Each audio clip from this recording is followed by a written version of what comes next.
Donc la femme, c'est lui parler des choses. C'est ainsi, si vous êtes dans votre ménage, tu ne parles pas avec ta femme, vous êtes là seulement comme le docteur venait de dire, vous êtes des militaires. Si vous êtes des militaires, allez au garde. Vous êtes là pour les dialogues. La femme veut que tu lui parles. Commence, même s'il n'y a rien, vous n'avez même pas l'argent, commence à lui dire des projets que vous avez à faire. Amen. Et quand elle entend ça, la femme, elle a la foi. Quand elle entend ces pareilles choses, elle va dire, mais mon mari m'a dit, nous allons faire ceci, cela. Nous allons devenir. Amen. Alors la Bible dit que là où deux s'accordent, à mon nom, tout ce qu'il demandera au Père, il leur sera accordé. Donc la femme veut que tu lui parles des choses. Par les paroles, tu attires bien ta femme. Parce que la voix de l'homme a un magnétisme dans l'oreille de la femme et dans le cœur de la femme. Amen. Lisons un peu la Bible. Cantique chapitre 5. Alléluia.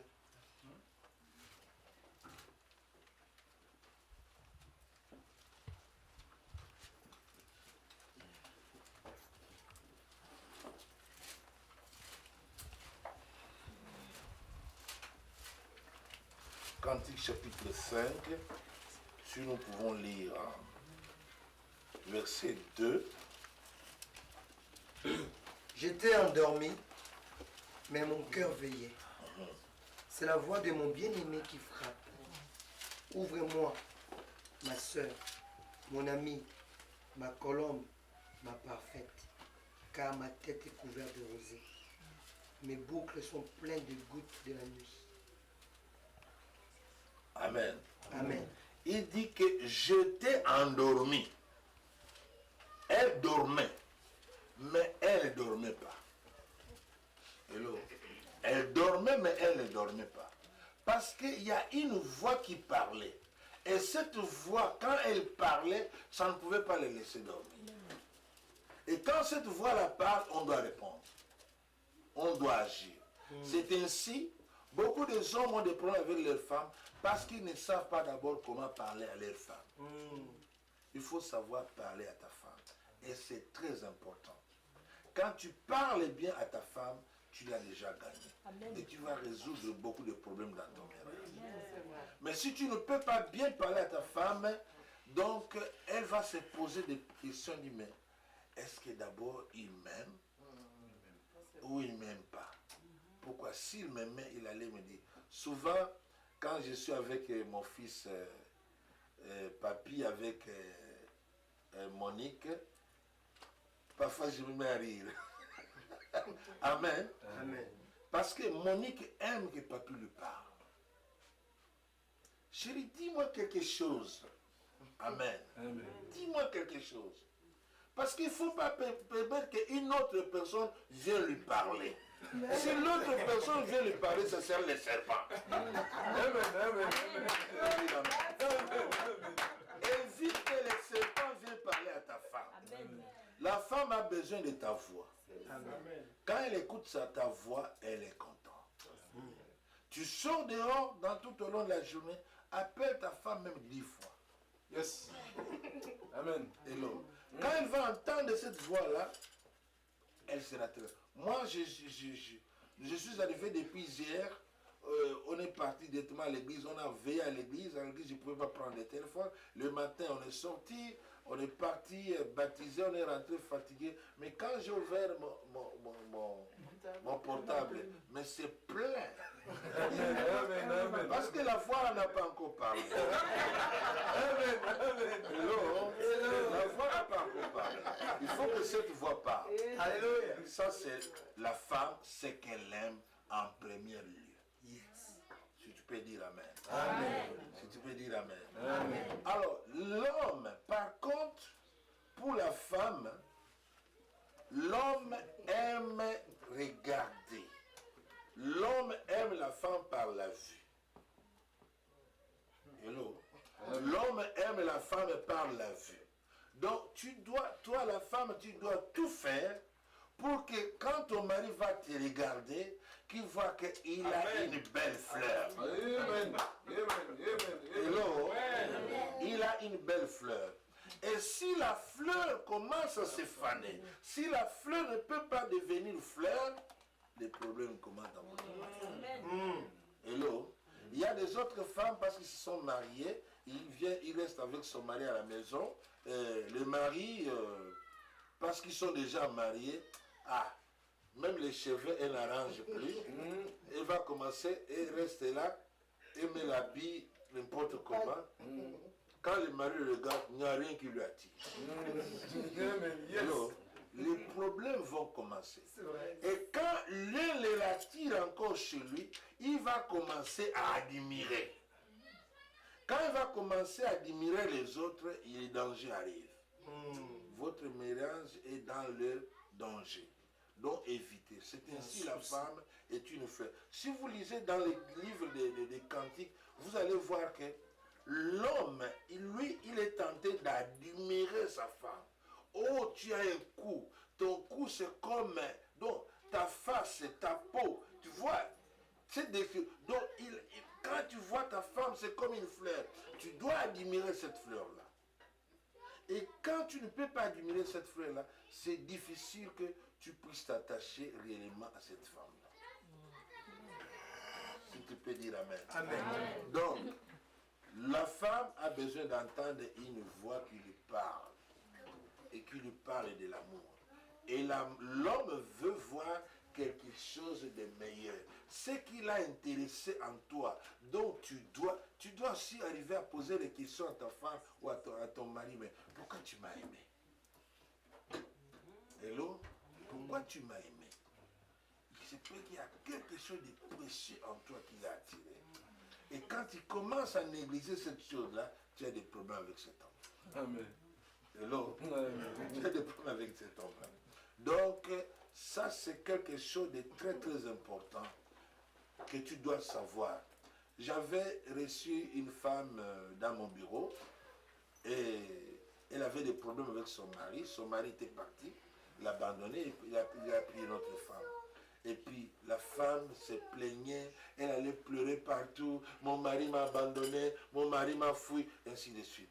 Alors quand elle est arrivée dans mon bureau, elle était assise, là elle avait son enfant. Et puis moi je dis, mais ma soeur, qu'est-ce que je peux faire pour toi? Elle m'a dit, papa, j'ai des problèmes, mon mari, ça fait depuis 3 mois, il n'est plus à la maison, je le vois seulement avec des femmes dehors, ainsi de suite.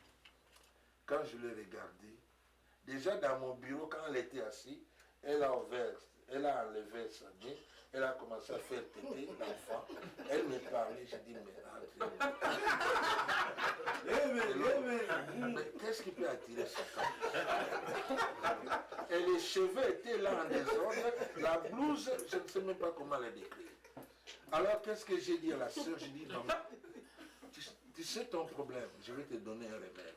Je ne peux pas prier pour toi. Et le lot, il y a les démons qu'on peut changer, mais les démons de la volonté, c'est difficile.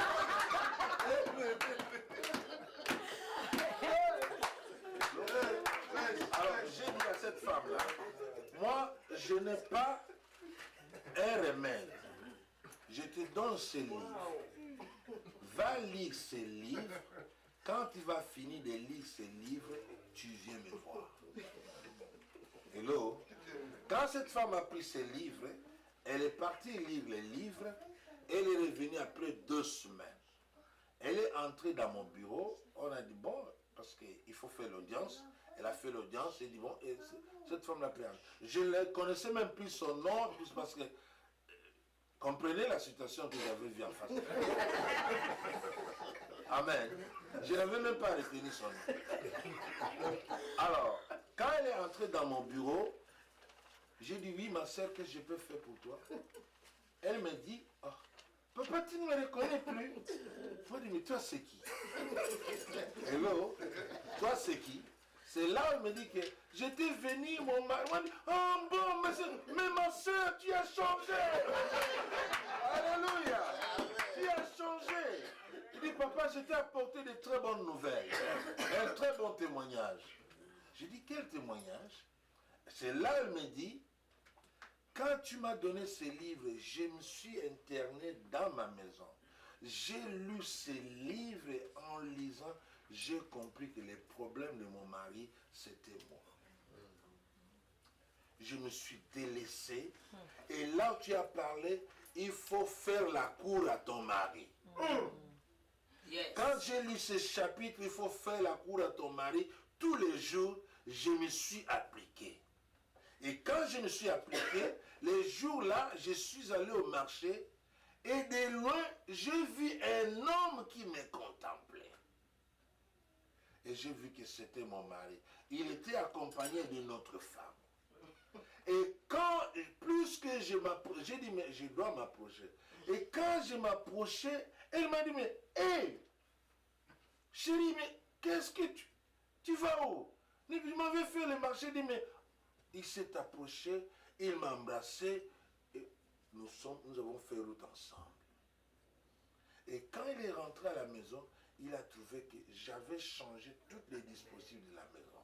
Parce que dans les livres, on va te montrer comment même il faut arranger ta maison. Comment il faut arranger ton lit. Amen. Comment il faut même dresser la table pour manger avec ton mari. Amen. Amen. Amen. Ça, donc l'homme, tout ce qu'il voit avec les yeux, ça l'attire. Hello, ça l'attire. Quand tu ne prends pas les soins, tu vas prendre... Beaucoup de couples ont des problèmes même avec leurs femmes. Il y a un frère qui est venu me voir et dit, mais papa, mon problème avec ma femme, c'est quoi? Ma femme ne me respecte pas. Je dis, comment?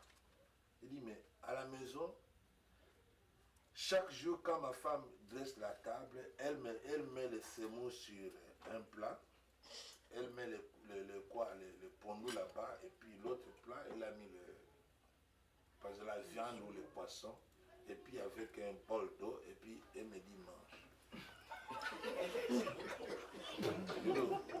Elle me dit, tu dois manger là. Alors le problème c'est quoi? Quand nous recevons certaines personnes chez nous à la maison, je vois comment ma femme sort des assiettes des spéciaux là, elle dresse bien la table, alors je dis, alors là ça ne va pas. Comment, quand les gens viennent, tu dresses bien la table, tu arranges tout bien, et quand tu dois me donner le bol de semoule, alors là, moi je ne mange pas. Tu ne m'aimes pas. Voilà le problème. Hello? Voilà le problème. Donc, l'homme, c'est le roi. Et la femme, c'est la reine. Et les enfants sont des princes et des princesses. Alors, il y a une façon de traiter le roi, et il y a une façon de traiter la princesse, et il y a une façon de traiter la reine, et il y a une façon aussi de traiter les princes et les princesses. C'est vrai. Hello. Amen. Si tu ne peux pas traiter le roi comme on doit le traiter, tu auras des problèmes. Amen. Amen. Alors, le principe là, que nous avons lu dans les livres de Genèse 2, verset 24, il dit, mais l'homme quittera. Il faut quitter. La femme aussi doit quitter. Parce que nous prenons seulement, nous attaquons toujours seulement à l'homme. L'homme doit quitter, l'homme doit quitter. Mais aujourd'hui, tu dois comprendre que toi aussi, la femme, tu dois quitter. Si tu n'as pas quitté, le mariage ne peut pas marcher. Amen. Lisons dans le psaume 45.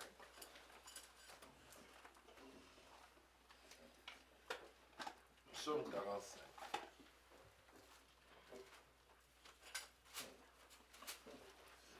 Nous allons lire verset 11. Alors, le psaume 45, verset 11, nous lisons au nom de Jésus. Écoute, ma fille, vois et prête l'oreille. Oublie ton peuple et la maison de ton père. Si tu peux dire Amen. Amen. Écoute ma fille, prête l'oreille à ce que je vais te dire maintenant. Prête l'oreille. Oublie ton peuple et la maison de ton père. Quand tu oublies ton peuple, quand tu oublies la maison de ton peuple, là tu as quitté. Regarde le principe du mariage. Ma main gauche, c'est ma femme. Ma main droite, c'est moi. Maintenant on dit quitter. Chacun doit quitter. Deuxième verbe nous dit, on doit s'attacher. Et quand on doit attacher des choses, il faut qu'il y ait une matière. Parce que si des choses doivent s'attacher, il faut une matière qui doit les relier. Et cette matière qui doit nous relier, c'est Jésus-Christ. Amen. La colle qui doit nous attacher, c'est Jésus-Christ. Donc un mariage, sans cette colle de Jésus-Christ, ce mariage n'ira pas loin. C'est vrai. Amen. Hello. Et ce que nous devons utiliser comme colle, c'est Jésus-Christ. Quand nous nous attachons, donc nous avons quitté, nous nous attachons. Et la colle que nous utilisons s'appelle Jésus-Christ. Quand j'ai quitté, ma femme a quitté. Nous nous sommes attachés. Regarde. Vous voyez entre mes doigts, vous voyez quoi? Il y a le vide. Il y a le vide. Les vides de la main de ma femme sont ses défauts. Ses doigts sont ses qualités. Les vides de ma main sont mes défauts. Et mes doigts sont mes qualités. Et maintenant que nous nous sommes quittés, nous nous sommes attachés, si nous voulons devenir un, mes qualités doivent couvrir les défauts de ma femme. Hello? Mes qualités couvrent les défauts de ma femme. Et les qualités de ma femme couvrent mes défauts. Amen. Yes. Amen. Hello?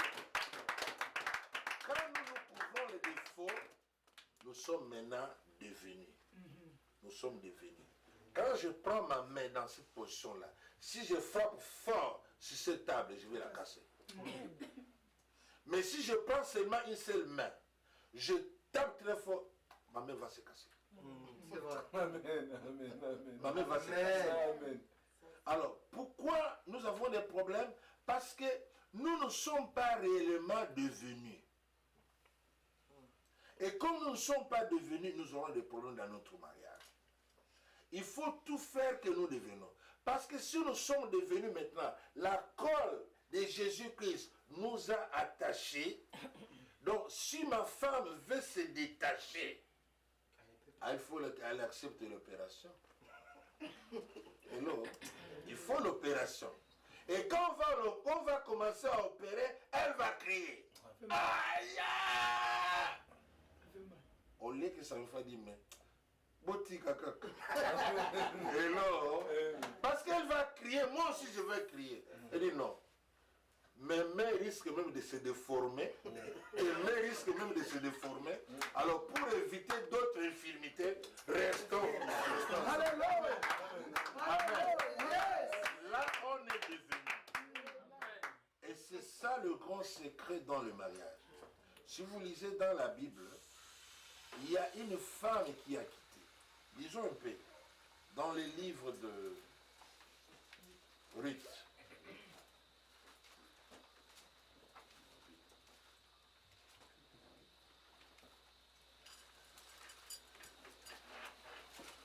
Disons dans les livres de Ruth.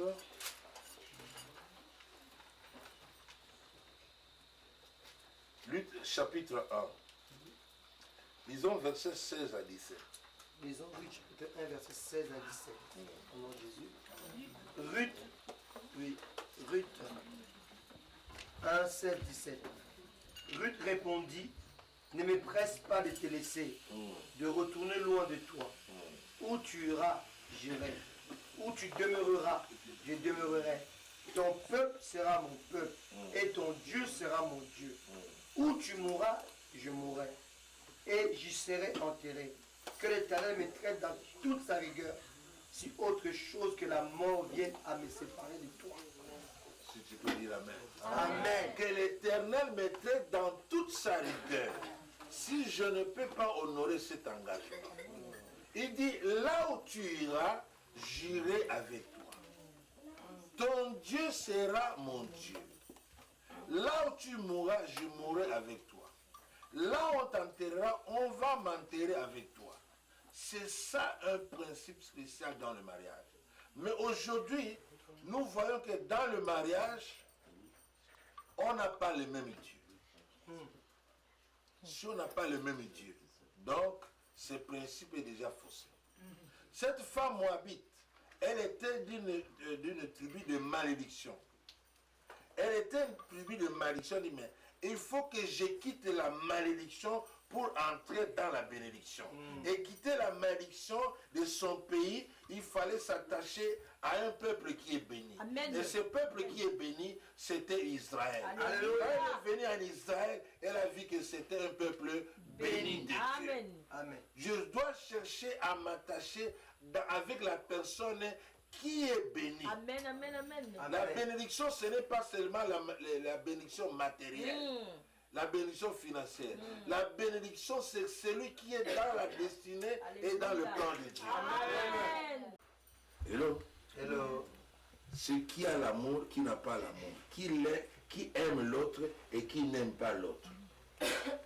Dans la vie courante, si un homme a beaucoup d'argent, il travaille, il achète une voiture, il va prendre sa voiture, c'est à la disposition de sa famille. Sa femme peut conduire cette voiture, on peut l'utiliser n'importe comment. Hello? C'est la voiture de la famille. Mais ici, il arrive que cet homme commence à avoir des problèmes financiers. Il n'a plus d'argent. La voiture est déclassée, est tombée en panne. Pendant que la voiture déclassée est tombée en panne, il commence à marcher à pied.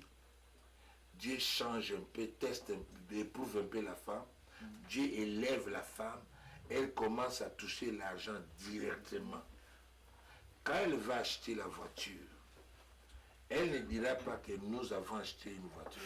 Je viens d'acheter ma voiture. Oui.